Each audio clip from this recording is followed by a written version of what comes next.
plan was to have fun. No, honestly, my game plan was to just keep it deep and use my speed and my power against her. And that's what I really tried to do. In the first two games, my shooting and my front game was not how I expected it to be. And that's because of a lack of play, just competition.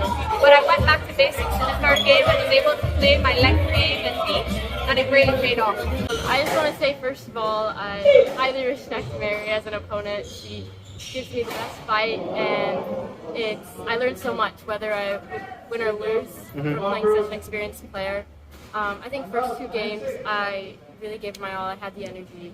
I just really wish that I sort of put a little bit more thought into those final points, which is something I'm going to work on. And by the third game, I think she upped her play. And my legs honestly stayed on a little bit too much, but I tried my best and I'm excited for next year.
Really happy about it. I mean, I've not played in Jamaica for probably 6 years. So, coming into the event, there was probably a lot of unknowns with, the younger players coming through. Wasn't sure how I was going to fare in the heat. So, yeah, really happy to get through all of my matches in 3 games. I knew going into it, Bruce is a top class player. He's played pro circuit for many years. I know he's retired now, but he's really a top class player. He brought his A game, so I really can't be too upset. He played a good game. I tried my best, but that's how it goes sometimes.